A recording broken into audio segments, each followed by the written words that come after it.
amigos. Allá para toda la raza piseadora, compadre. Para los que están bailando, apriétenla bonito, viejones. Hoy nos vamos a esto que se llama El Panadero. Y como dice, cuéntelo, viejo. Soy panadero famoso porque trabajo la vida. Y les hago puros suspiros, no de huevos de gallina. Este suspiro es más fuerte porque hasta el sueño lo mira.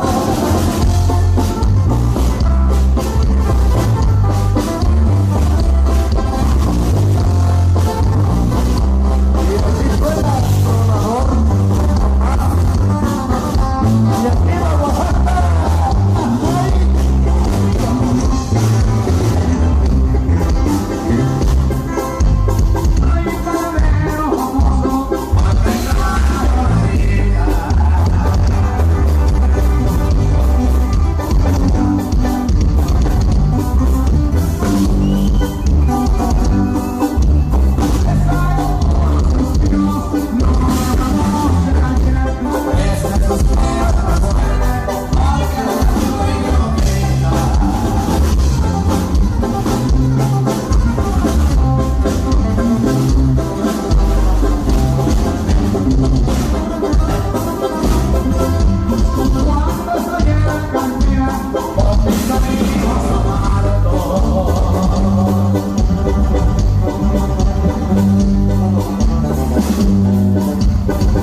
La ocasión lo amerita, compadre. Con esa bonita se toma un traguito. Es más, ya tiene como 20 años que no tomo, compadrito. Y eso porque y más cuando está lloviendo. Pero los mineros, compadre, las invitan acá en San Agustín, Tlacotepec. Gracias con las cervecitas. Eso, salucita. Eso. Mira, mezcalito, compadre. Pásalo. Mételo. El mezcal y la cerveza. Esto es bueno, se vale, se vale.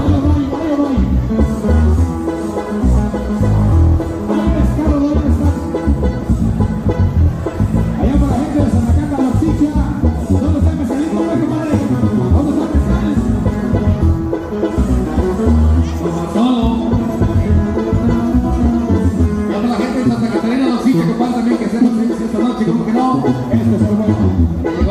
Llegó. Esto sí nos hace la ciudadanía.